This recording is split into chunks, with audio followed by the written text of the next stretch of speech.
Lady అఘోరీపై పలు సెక్షన్ల కింద కేసులు నమోదయ్యాయి. లేడీ అఘోరీ పూజల పేరుతో తనను మోసం చేసింది అంటూ ఒక మహిళ సైబరాబాద్ మోకలా పోలీస్ స్టేషన్లో ఫిర్యాదు చేశారు. దీంతో అఘోరీపై కేసు నమోదు చేశారు పోలీసులు. ఒక మహిళ దగ్గర నుంచి పూజల పేరుతో 10 లక్షల రూపాయలు ఈ అఘోరీ తీసుకుంది అని ఆరోపిస్తూ పోలీస్ స్టేషన్లో ఫిర్యాదు చేయడంతో బిఎన్ఎస్లోని పలు సెక్షన్ల కింద కేసును నమోదు చేశారు.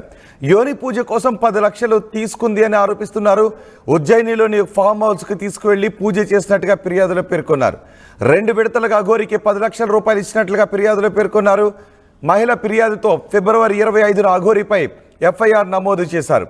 అఘోరీపై బిఎన్ఎస్లోని 308 సబ్సెక్షన్ 5, 318 సబ్సెక్షన్ 1, 351 సబ్సెక్షన్ 4, 352 ఈ సెక్షన్ల కింద కేసులు నమోదు చేశారు. ఇందులో 308 సెక్షన్ కొంచెం తీవ్రత ఉన్న సెక్షన్గానే చూడాలి. ఇది గరిష్టంగా 10 సంవత్సరాల వరకు శిక్ష పడే అవకాశం ఉన్న కేసు.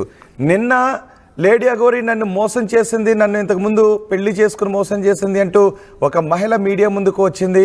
ఇప్పుడు మరో మహిళ నన్ను అఘోరీ పూజల పేరుతో 10 లక్షల రూపాయలు మోసం చేసింది అంటూ ఆమె ఫిర్యాదు చేసింది. గత నెల ఫిబ్రవరి నెలలో ఫిబ్రవరి 25వ తారీఖున ఈ కేసు నమోదైనట్టుగా తెలుస్తోంది.